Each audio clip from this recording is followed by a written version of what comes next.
All right, well, I guess it's go time. Thank you all for coming. I am truly delighted to be here. I am not exaggerating when I say that presenting to rooms full of smart, creative people like you is what I enjoy doing most. Presenting at GDCs in the past has been a career highlight for me, and hopefully this year I won't trip and fall down, hurt myself, and have a career low light. But anyway, thank you for coming. For those who don't know me, I'm Scott Crabtree. My life story in about 30 seconds goes like this. I was born and raised in Massachusetts, born in Western Mass, raised mostly around the town of Andover. I went from there to Vassar College in upstate New York, where I got a degree in cognitive science. This is where I really fell in love with the mind and thinking and what makes brains tick and not tick so well.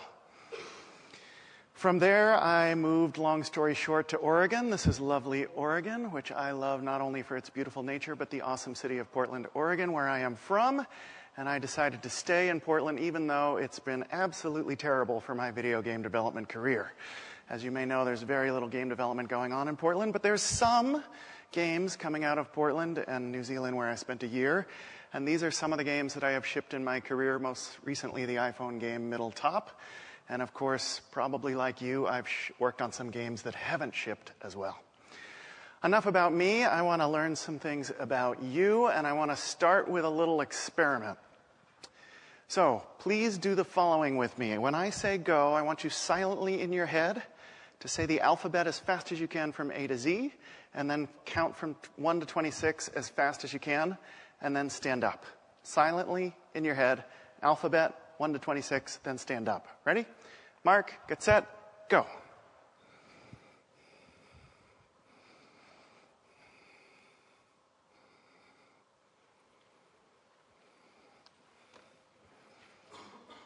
Okay, awesome. And yes, my friend back there with the broken leg, you don't need to stand up. And I'm not going to force anyone to stand up, but I'm encouraging you all to stand up. Why? Because solid neuroscience shows that when your body gets in motion, your brain produces what's called BDNF, brain-derived neurotrophic factor, which you can essentially think of as fertilizer for brains. I want you to not just hear me, but actually learn something today. And so that means getting you in motion occasionally. Thank you. You can sit down. Now we're going to do it again, only I want you to alternate. So A1, B2, C3, D4. Fast as you can, then stand up. On your mark, get set, go.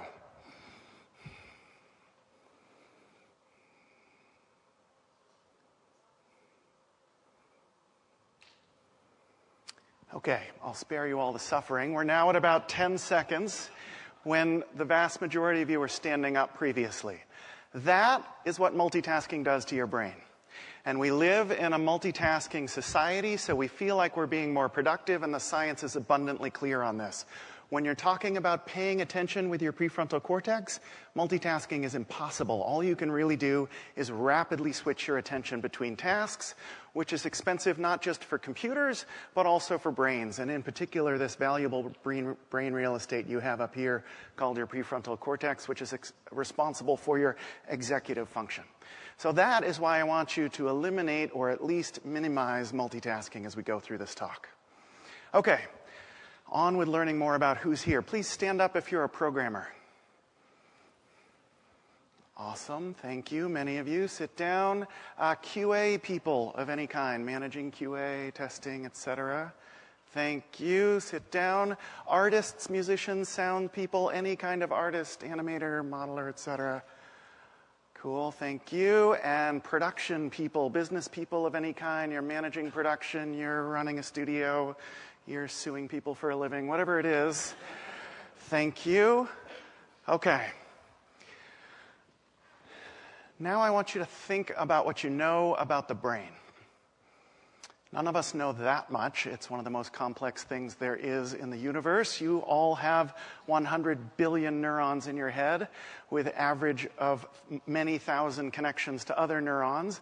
And the fact that that 2 to 3 pound blob of jelly can make any sense out of my voice and this complex visual scene in front of you is nothing short of miraculous. So none of us know everything about the brain, but there's been an explosion of information coming out of neuroscience recently. So stand up if you've read 1 or 2 books, watched 1 or 2 videos, read an article or 2 about the brain. You know some stuff about the brain. Awesome. Thank you. And stand up if you've read many more than that, or more than that. Okay, so this is the challenge. I have some people who know very little about the brain and some people who know a lot about the brain. So I'll do my best to strike the middle ground as we go.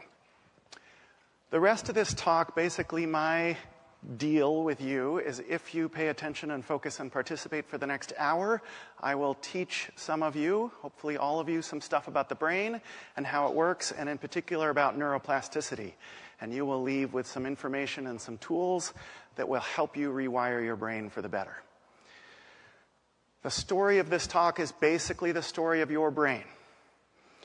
You are the lead character in this story, and if you went to school any time around when I went to school, you were told roughly this about the brain. You're born with a gazillion brain cells. They die throughout your lifetime.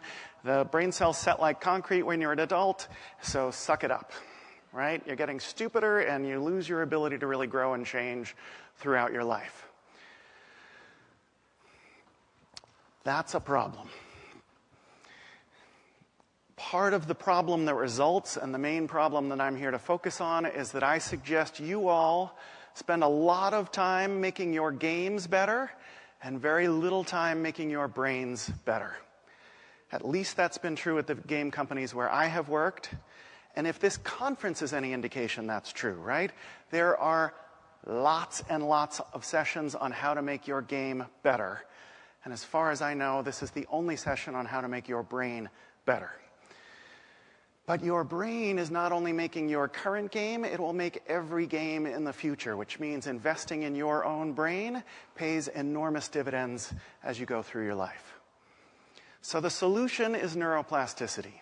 Science is telling us a much better story of your brain now.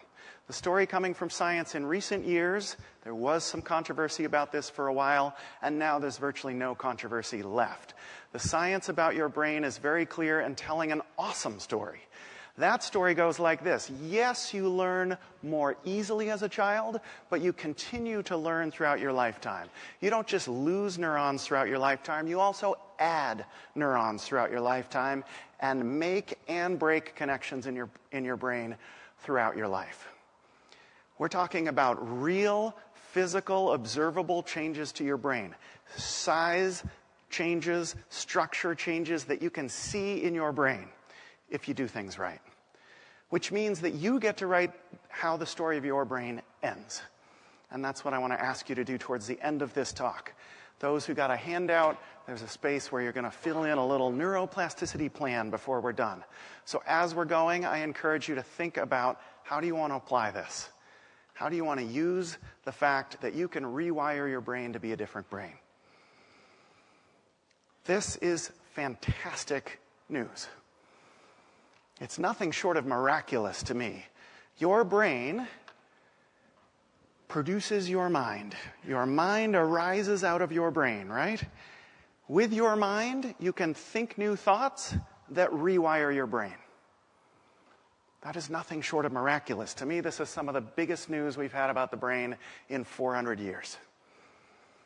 Because for most of that time, again, we thought, you're basically fixed once you're an adult. And we now know that's not true. So it means that we all need what Stanford professor Carol Dweck calls a growth mindset. She divides people into two categories. Those who have a fixed mindset say things like, you can't teach an old dog new tricks. I am the way I am. He's just the way he is. She's just the way she is. If you have a fixed mindset, you believe that we're basically all just set. Now, there is some truth to that. I don't want to overstate any of this. I give separate talks on strengths and how to apply strengths, and that's largely because, hey, guess what? Everything you've done so far until this moment in your life has rewired your brain. So some of you are really good at some things and not so good at other things, and you're not going to think your way into a completely new skill overnight. I, for example, play a lot of music and do a lot of programming. If I work on growing as a musician or a programmer, I'm going to grow really well. I am an absolutely fucking terrible artist. I mean, I could not draw you a picture to save my life unless it was a stick figure. If I invested a lot of time and energy in growing as an artist, I would go from absolutely freaking terrible to just a little bit less terrible. So growth does not mean, hey, just pick whatever you want to be. You can grow like crazy. I can be a master artist in a matter of weeks if I turn my attention to it. No. Many of us take the philosophy that we can grow the most in our areas of weakness. And science suggests, no, you can grow more in your areas of strength. So try this data on for size from the Gallup organization. If you send a group of people, random group of people into a speed reading class, you give them a pre-test and a post-test. The slow readers who go in, they all learn the same material in the same class. The slow readers improve about 50%. The fast readers improve 600%. So growth doesn't mean pick where you know nothing and have no brain circuits and focus there. It means you can grow strongest where you already have some good circuits, where your brain is already wired up to do some things. But regardless, it means that we all should adopt what Carol Dweck calls a growth mindset, which means the opposite of the fixed mindset. You can learn and change in significant ways throughout your lifetime. This turns out to be extremely important. Virtually every great person in history, if you think of a person in history who you admire, according to Dweck, that person had a growth mindset. It's a consistent attribute of people who achieve greatness in their lives. So I want you all to stand up if you, as of this moment, have a growth mindset. And don't feel pressured to stand up if you don't. Awesome. Everybody's on board. Yay. Okay. So, now that you believe and understand that you can substantially change your brain over time, how do you do it? Step one, you got to feel safe and relax. When you're stressed out, you can learn facts like, don't go there, there's a tiger over there. But you are not in a space to learn and grow and build new connections. Now, I want to make clear about stress. Stress is not a bad thing, necessarily. Most of us, I, in the past, think stress, bad, must avoid stress. If you have zero stress, you do not get out of bed in the morning. We're talking about too much stress, excess stress, stress you can't control, and chronic stress. That's the kind of stress that makes your brain work really poorly and, in fact, kills neurons. The opposite of what we're focused on here today. The problem here is that your fight or flight response is a really effective part of your brain, historically speaking. If there is a tiger in your midst, your limbic system, which is the older part of your brain that looks very much like brains of cats and all other mammals, that emotional part of your brain is wired for the fight or flight response. So that if you feel any threat, in fact, if there's a mix of things in your environment, two good, one bad, you get stressed out, you go into fight or flight mode to one degree or another. This is not a switch, this is a continuum. When you go into fight or flight mode, your limbic system says, I'm in charge now, because there are three ways to get out of this stressful situation. Run, fight, or freeze. You hear about that less because it doesn't rhyme, but in fact, it's your number one option under stress is just freeze, don't move, don't say anything because maybe tiger hasn't seen you, and you shut up and don't move, you stay alive. So you freeze, and if that doesn't work, you try to fight it off, and if that doesn't work, you run, and we see these in the office all the time, and the problem is they're absolutely terrible for coping with stress. Really terrible for coping with stress. Really good for keeping you alive at tigers, and really terrible for helping you make games. So the problem is that there seems to be a 3-to-1 ratio. This is called the Losada line, if you want to look it up later. And by the way, sources for my material are in addition to the books I showed, are in the tiny print you can't read at the bottom of the slides. It's in tiny print you can't read because I don't want to distract you with it. As I already told you, multitasking sucks. But I want you to be able to look into the studies later. So if you don't have a handout, I can email you one, or there are some at the back of the room. And I'm happy to email you slides as well so that you can dig into sources. I'm trying to give you as little of my opinion as possible, basically, and as much scientific information as possible. So what the science says is that when you go into fight or flight mode, you suck oxygen and glucose and dopamine and all the stuff your brain needs to work into your limbic system so that you can focus on fight or flight, and that is not a good way to use or learn in your cortex, your uniquely human layers of brain immediately under your scalp. So if you really want to learn and you want to rewire your brain, you have to relax first. So I want to do a little stress poll. Stand up if in the past 6 months, over half of those months, I'm going to give you 3 choices. Not very stressful, moderately stressful, very stressful. Okay? So stand up if the past 6 months for you on average have been not very stressful. Awesome. Your peers want to work where you work. Okay, sit down. Thank you. Stand up if the past 6 months on average have been moderately stressful. Okay, thank you. Sit down and stand up if they have been very stressful. Yes, you people should talk to the first group that stood up. Anyway, thank you. Okay, so I want to teach you some quick relaxation techniques that you can use in the office. Why? To get your brain working more better, I was starting to say, which I'm very proud of. I want your brain to work more better in the moment, and I want you to set the stage for neuroplasticity and long-term learning and growth in your brain. So here are a few things you can do, and I want you to try them with me as we go. The first one is visualization. Roll your eyes now, have the gag reflex, because I know some of you are like, oh my God, spare me the woo-woo, Oprah, BS, whatever. But the science is clear, visualization works.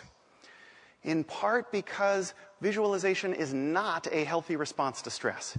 If you have a tiger in your midst, picturing a beach in Hawaii, whoom, you're dead. So when you visualize, when you picture something, it's a signal to your brain that everything must be okay. So I want you to try this right now. Just take about 10 seconds and shut your eyes and in detail picture a happy or safe place for you. Home, beach in Hawaii, a hike you went on, whatever it is, just picture it in detail if you can.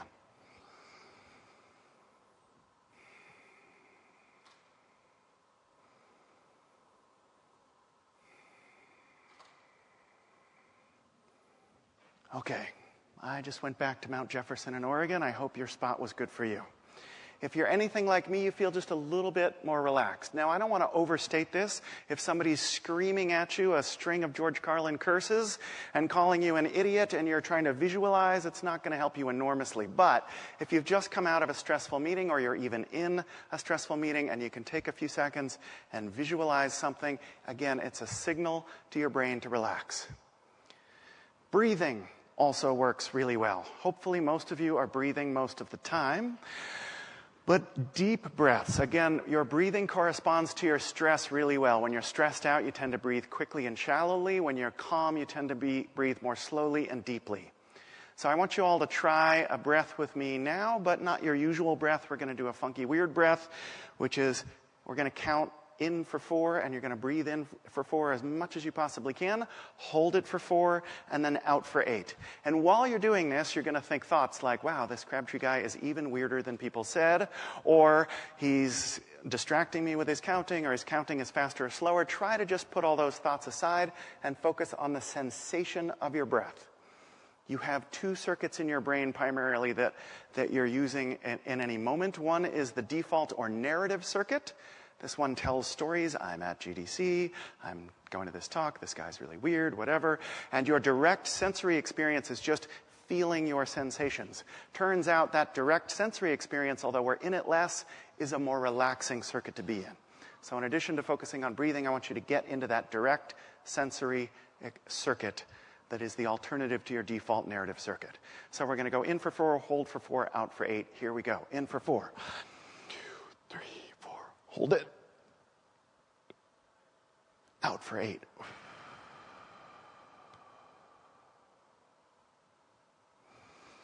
And then as you go back to breathing normally, again, if you're anything like me, you feel a little bit more relaxed than you did before. Now, you got to watch your deep breathing in the office or people think you're a total freak. But again, I'm trying to give you techniques that you can use in the middle of a stressful situation. If you just think to breathe into your belly and just feel it for a second or two, it refreshes your brain, helps you relax, which puts you in a state of thinking better and using some of your better brain real estate, and also setting the stage for learning and growth in your brain.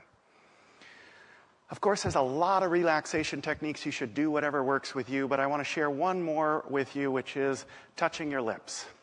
Now, this is weird, right? Touching your lips. Why would this work? Now, the science is that it does work. The following is Scott's speculation about why it works. My speculation is that your lips don't get touched normally unless something good is about to happen. If your lips get touched, you're usually about to get something to drink, beer, or some food, or somebody's going to make out with you. In any case, it's going to be good, right? So again, somebody asks you a really difficult question, you feel yourself stressing out, you go, let me think about that for a second. And nobody's going to be like, what a freak, he's touching his lips. You can touch your lips subtly, you can even lick your lips the way Kobe Bryant does. Stand up if you're a basketball fan. Wow. For a minute I thought, we're only going to have one? Okay, thank you, you can sit down. Okay, so as much as it pains me to show you Kobe Bryant because I'm a Celtics fan and he's about to score on my Celtics here, Kobe, virtually every time he shoots a foul shot, he licks his lips first. And I don't think it's because he knows the science of relaxation. I think it's because he's just developed the habit. He even does it when he's getting interviewed, which the people who made NBA 2K11 know, and they have very good attention to detail. Watch this giant lick lip after he gets fouled and is heading to the foul line.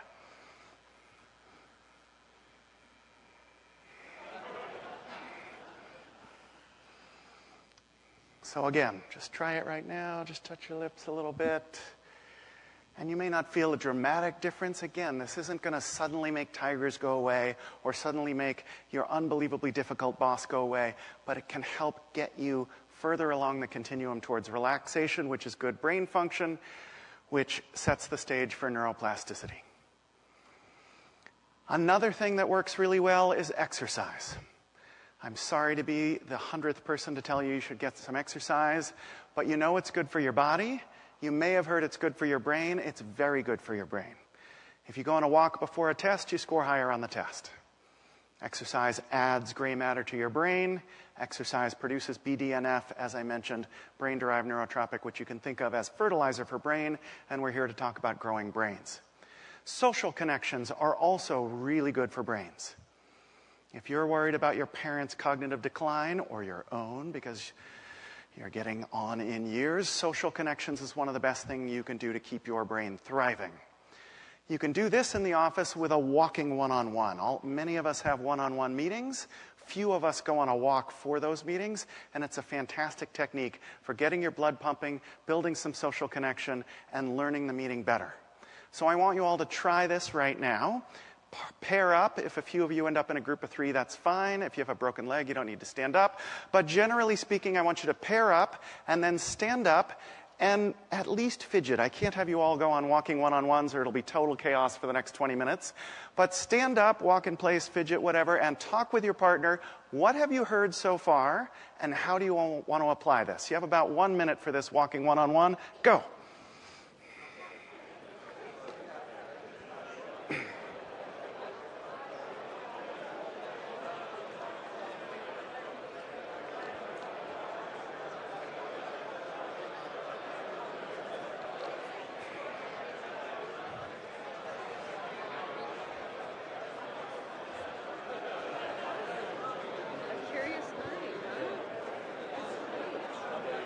I'm just listening. I'm sorry. No, it's all good.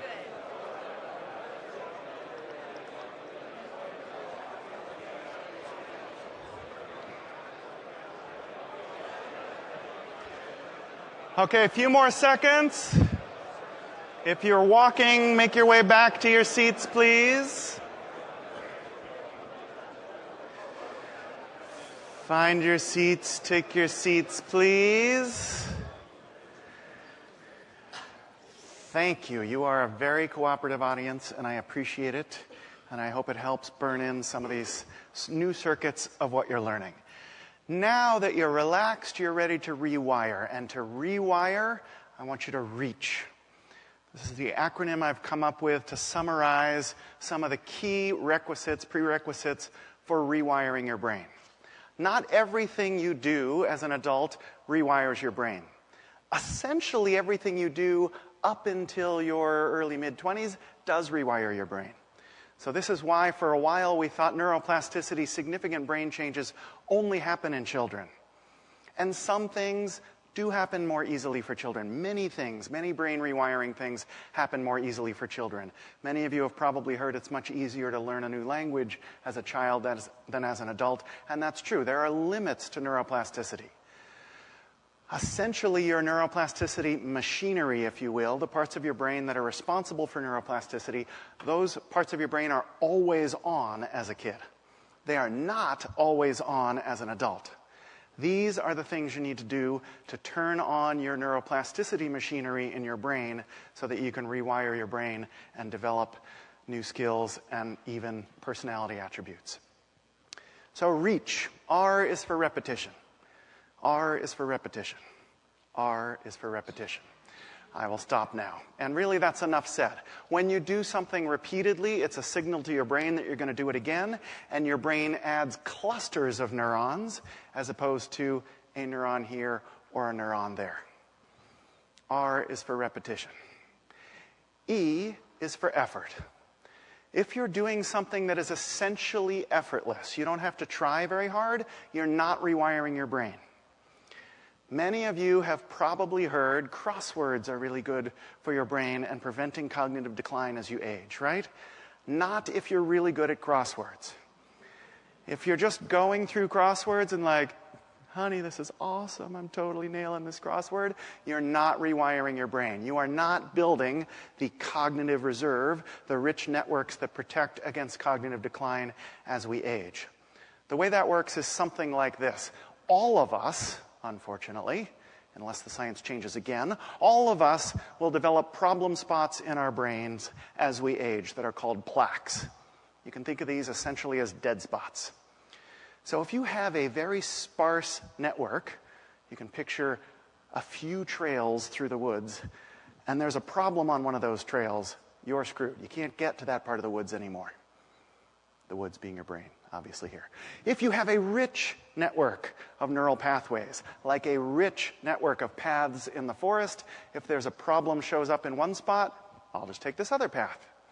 So we all tend to experience cognitive decline as we age. Those with rich cognitive reserves are affected less by those problems because they have other ways to get where they're going. Which is why I think neuroplasticity is so important to all of us.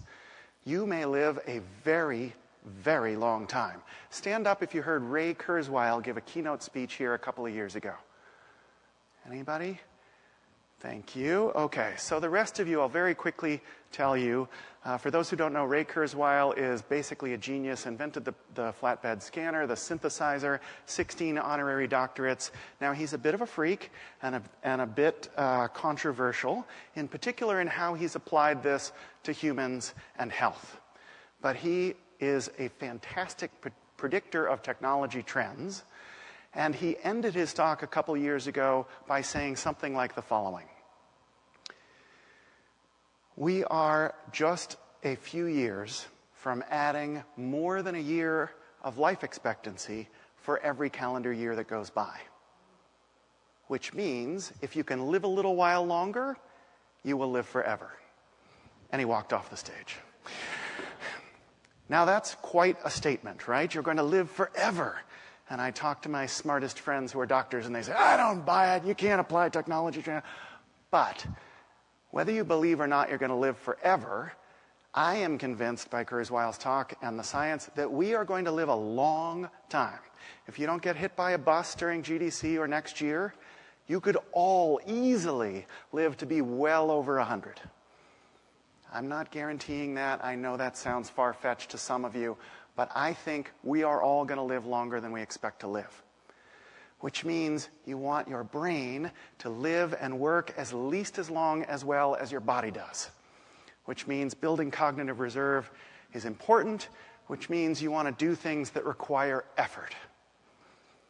If you play Tony Hawk or World of Warcraft for the 1,000th time, it is not going to rewire your brain unless it's more difficult. It's a new level, it's a new challenge. Novelty helps, effort helps. E is for effort. You want to be putting some effort into activities if you want them to rewire your brain. So R is for repetition, E is for effort, and A is for attention. Stand up if you went to the talk last night on attention. A few of you, yes, excellent talk. Okay, so for the rest of you, you might want to check it out on the Vault, the GDC Vault. Attention turns out to be extremely important for neuroplasticity. And not just a little attention, but the intense, rapt attention that new challenging activities require.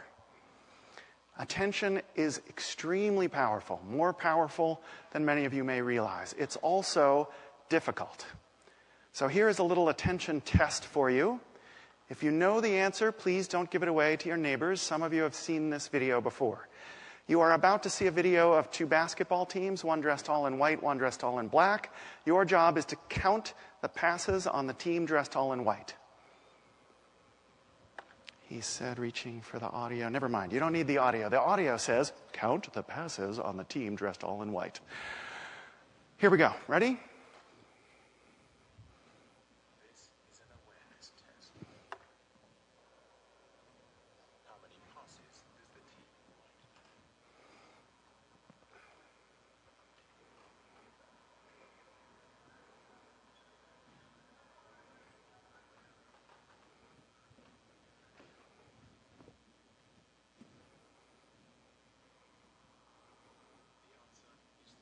Stand up if you got 13.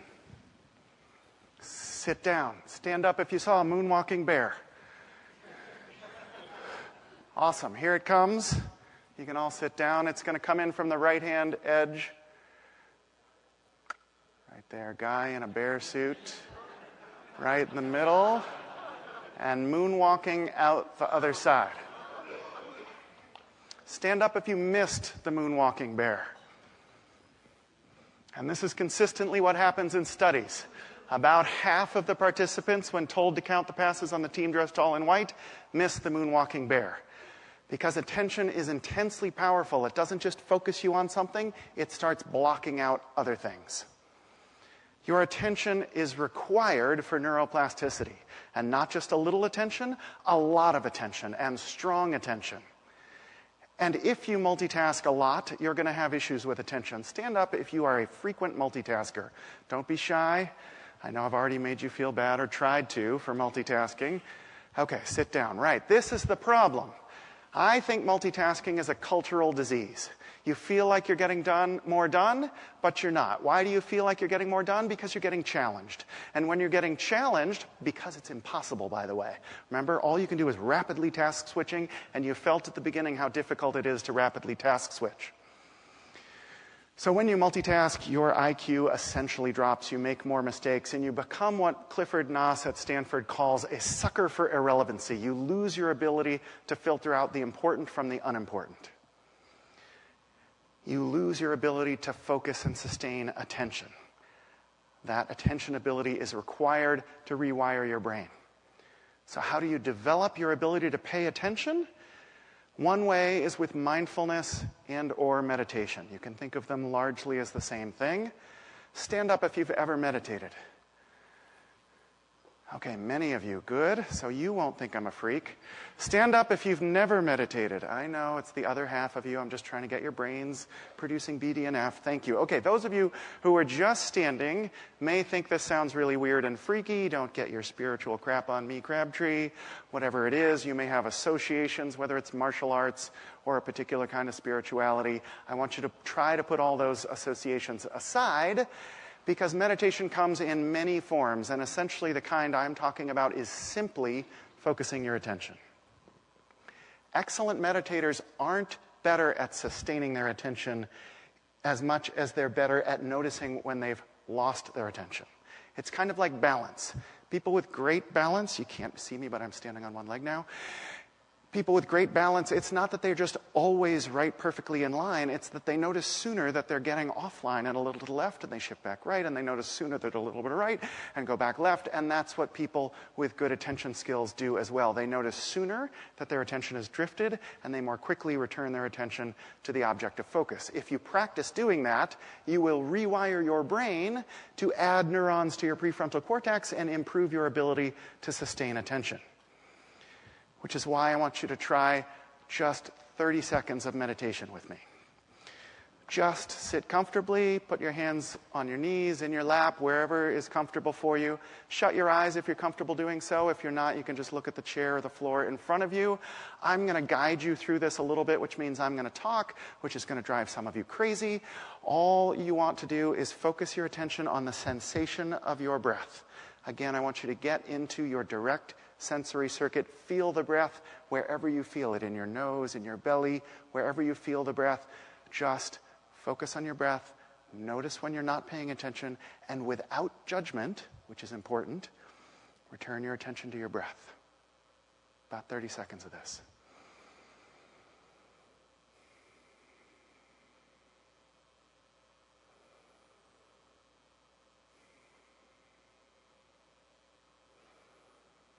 If you're thinking thoughts, don't judge them. Just return to the sensation of your breath.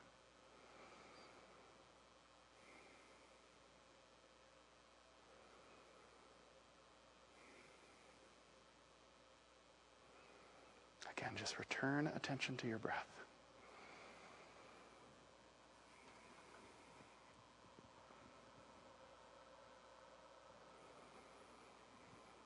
Okay, whenever you're ready, you can return your attention to everything around you and open your eyes.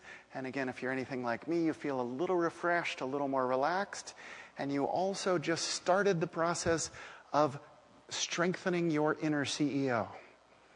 Your prefrontal cortex is sometimes called your inner CEO. Your prefrontal cortex is this part of your brain right behind the middle of your forehead, and it is fantastic brain real estate.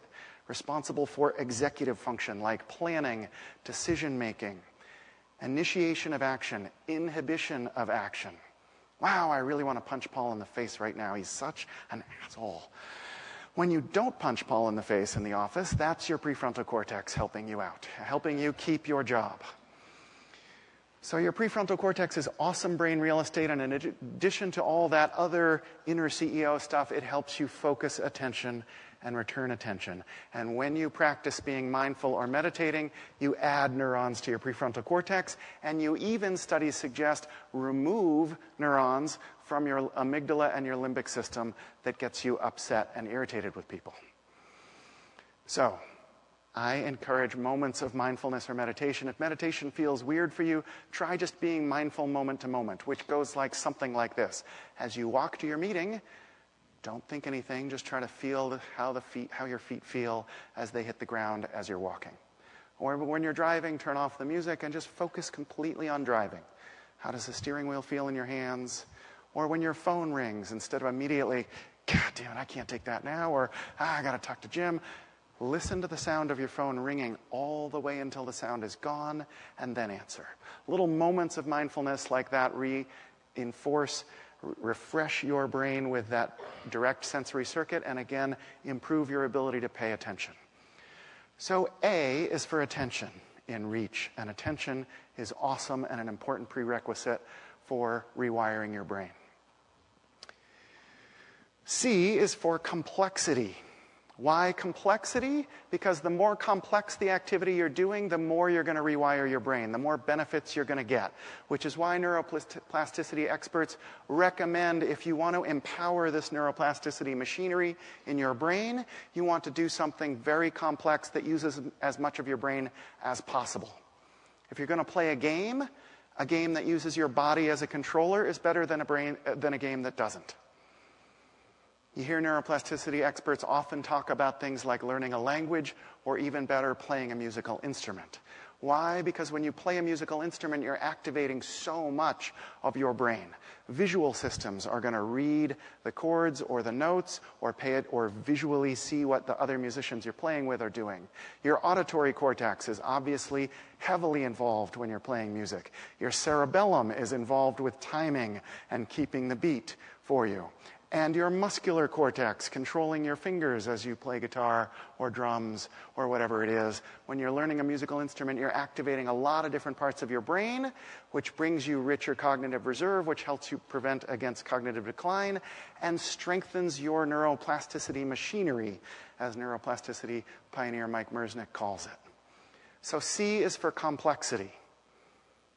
If you can rewire your brain with something simple, but you'll get more benefits if you rewire your brain with something complex. So R is for repetition, E is for effort, A is for attention, C is for complexity, and H is for health. I'm going to let you in on a shocking revelation from the world of science. Your brain is in your body. I know, it's weird, isn't it? Not only that, but it's a huge part of your body resource speaking resource-wise. Your brain is about 2 or 3 pounds. But it takes 20 to 25% of the nutrients, blood sugar, and everything else that you consume. Because it is an intense machine, as I described earlier. So I'm sorry to tell you to be healthy at a conference like GDC, where many of us are not so healthy. But this starts with eating right. Basically, any healthy food is good for your brain, in particular things with vitamin B, C, D, or E, and antioxidants like omega-3 acids are good for your brain, which means you should eat things like fish, drink things like tea, eat berries, walnuts, and perhaps the best news of the whole talk, chocolate. I've already mentioned exercise. I don't mean to dwell on this, but again, exercise is fantastic for your brain. And as disappointing and problematic as it may be to hear at GDC when there's so many good parties going on, you need to sleep well to learn well and think well. So in studies, if you teach a rat a maze during the day, and during the day it learns left, left, right, right, left to find the cheese. When you watch that rat brain sleep, at certain stages of sleep, it is running that maze back and forth way faster than it could in reality, learning that pathway. During the night as it sleeps, that rat brain is going left, left, right, right, left, left, left, right, right, left, left, left, right, right, left, left, left, right, right, left. Your brain will do the same thing when you sleep. So if you want to learn more and add more circuits to your brain, sleep well. So H is for health. Reach to rewire with repetition, effort, attention, complexity, and health. Again, because circuits get burned in when you talk out loud about something and circuits get burned in when you physically move, I want you to do one more walking one-on-one with your partner or partners. Just for 1 minute, stand up, talk about what have you heard so far, how can you apply this to your brain and your games. Go.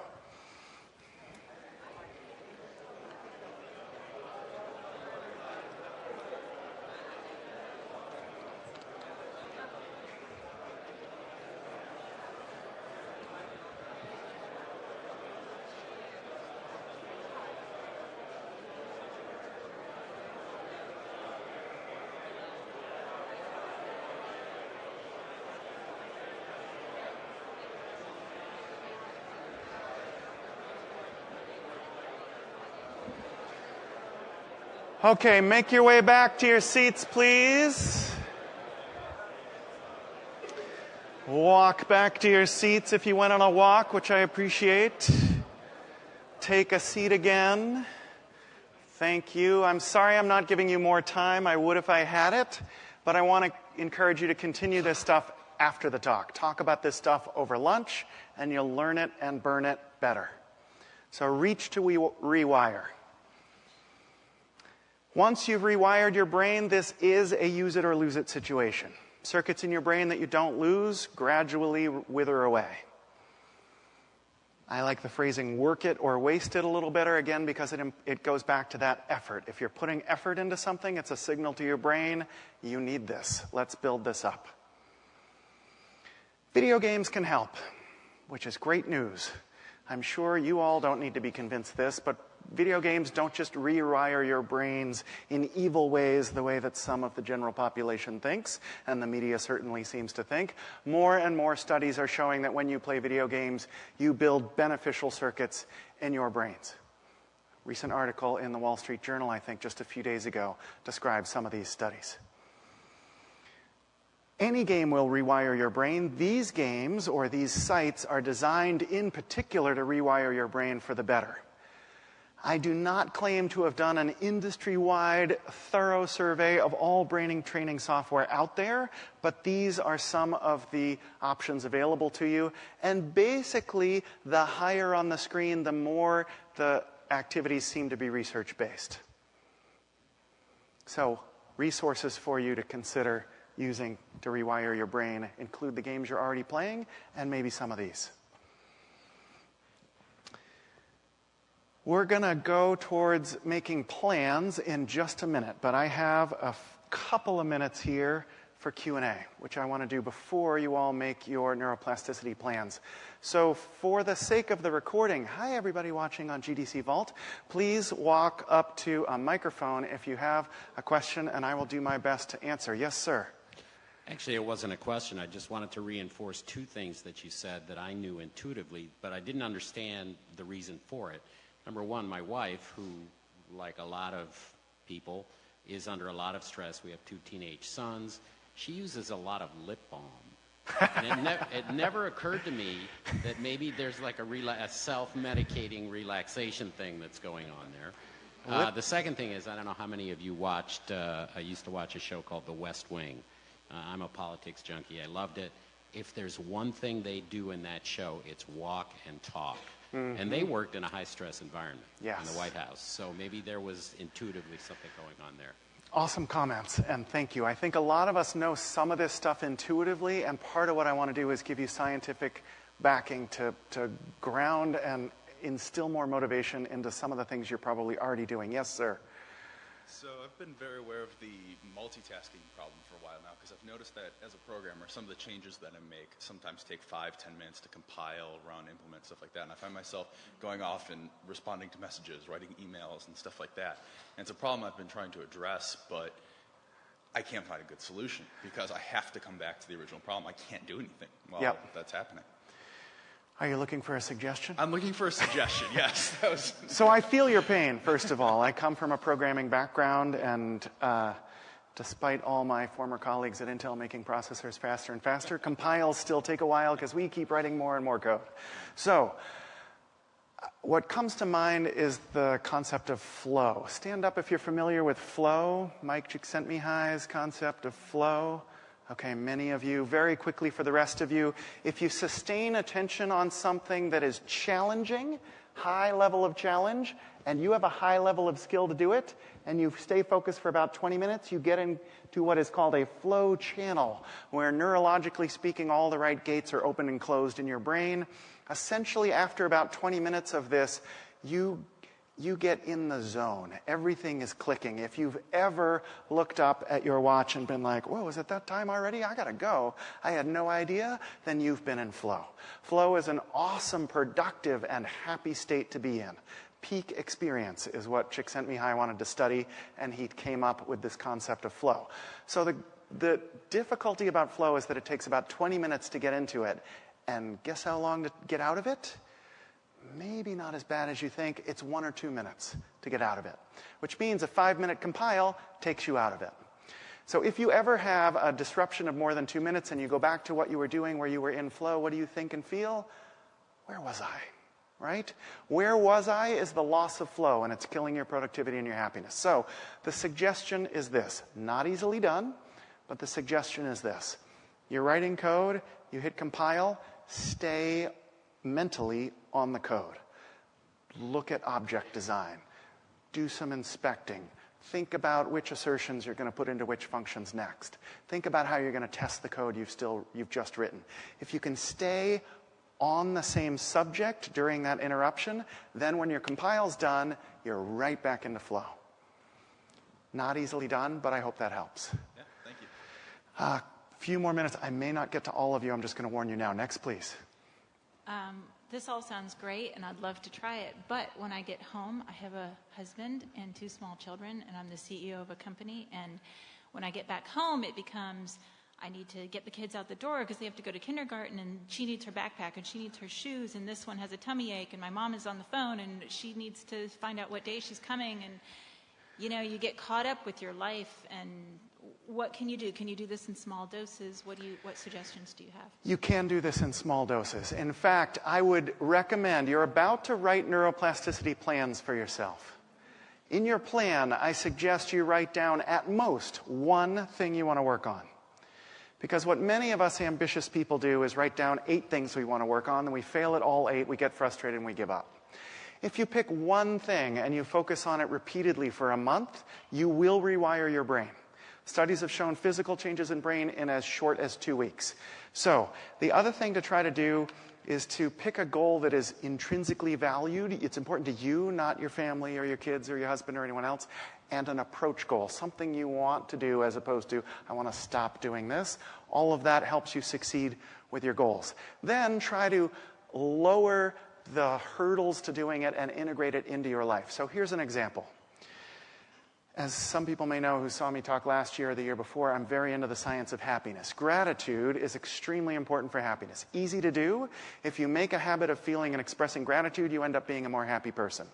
So I got into the rhythm of, with my wife and 3-year-old child, every time we sit down at home at dinner, we hold hands. I know, cheesy, whatever. We hold hands and we say, what's one thing we're each grateful for before we eat dinner? Because we have done that for more than a month, it is now a habit. Habit equals brain circuit, essentially. Habit equals brain circuit that you don't have to decide to do with your prefrontal cortex. Your basal ganglia deep in the middle of your brain says, time to do this, I'm habituated to do this. Which means that even when my wife and I are running around stressed out and like, oh my God, Crabtree, you just quit Intel. What are we going to do about health insurance? We're massively stressed out. Are you really going to be able to make people happy for a living? This is insane. We're going to be pouring on the street in no time. Let's eat. My 3-year-old says, hey, we didn't say what we were grateful for. Oh, man, awesome. So if you can wire those habits in just one small change at a time, it's less effort and it integrates with your life. Again, more easily said than done, but does that help? Good. I apologize, this is going to be the last question, and I'm happy to stick around for the rest of you, but next, please. So, thank you for at least trying to bring this to this audience. Culturally speaking, you know, working in game development, everybody wants to collaborate all the time and multitask and da-da-da. So, you know, I work on a team for myself, you know, trying to get into that flow state. I'm an artist is important, but I am interrupted about every 15 minutes to discuss something or deal with something. Or, you know, do you have any ideas about that? Again, easier said than done. It seems to be the theme here on how do you apply this, which is really, again, why I'm asking all of you in a minute, how are you going to apply this? But what I've suggested to people, and some have applied, is to communicate about flow and getting into flow. I presented this material for years, not this exact material, but related material, including flow, at Intel for years, which led to me sitting in my open cube environment and people walking up, and I swear to God, first words out of their mouth, are you in flow? Awesome. Because I could say, yeah, I'm really, can it wait, or is it less than a minute? And if it is less than a minute, you can do it and right back where you were. And if it's longer, most people say, I can send an email, it's fine. A group I presented to a couple of weeks ago, a person sent me a picture a few days later of their flow flag. They took a little dowel and cut out just a piece of paper, and in small writing it said, can it wait? I'm in giant letters, flow. And they stick it up on their cubicle when they're in flow. Now, you're not always going to be in flow, and for many of you, it's your job to get interrupted, right? So you can't just say, don't talk to me. But you can give signals to people, and if nothing else, turn off your automatic interruption machines. The little Outlook thing that pops up and says, you got an email? You want to be distracted with this? I'll show you the first few words just to suck you in, right? Turn it off. Turn off IM. Put yourself on Do Not Disturb. Go to a coffee shop. Work from home. Whatever it is, try to block out times where you don't get interrupted. And then allow times when it's like, yeah, green flag is up. Interrupt me all you want. Again, easier said than done, but I hope that helps. Okay, time for you to make a plan. This is a plan about who you want to be. This is nothing short of miraculous to me. You can think or even just imagine things and rewire your brain. Because for your brain, the difference between doing something and imagining something is very slight. If I had half of you practice shooting foul shots on a basketball court and the other half just imagine doing so, the imaginers would improve almost as much as those who practiced. So you can literally think your way into it being a new person. If you do something repeatedly and reach to rewire over the next month, you will rewire your brain. So now the question is to you. Who do you want to be? What do you want to do? Take a minute or two, write down a plan, then I'm going to have you talk about it, and I'm going to summarize and we'll end. So about a minute and a half or so, who do you want to be? What one thing do you want to do repeatedly over the next month?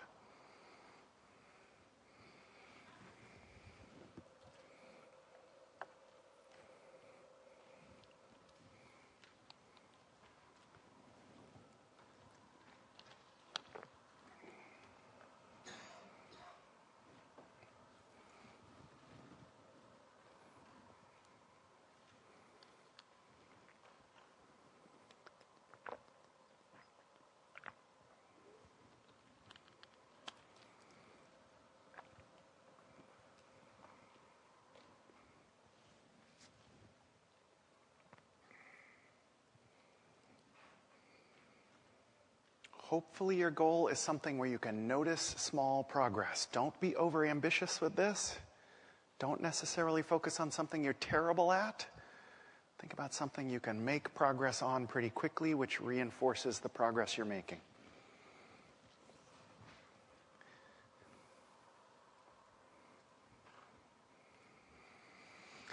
Okay, now, because studies show that when you publicly share a plan, you are much more likely to follow through on that plan, I want you all to publicly share your plans with your walking one-on-one partner.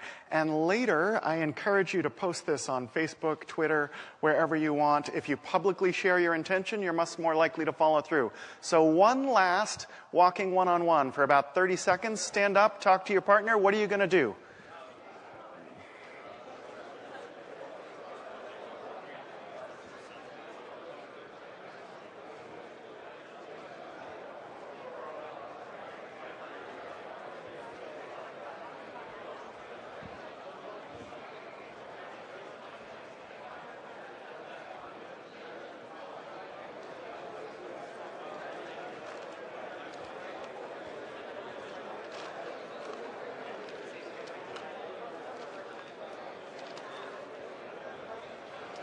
All right, about 10 seconds left. Make your way back to your seats if you can, please.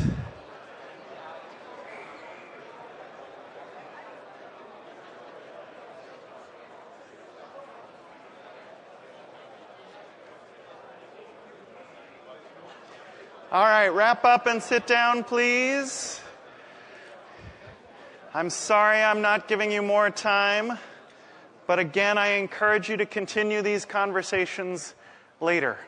But I have to get you out of here on time by wrapping up as follows.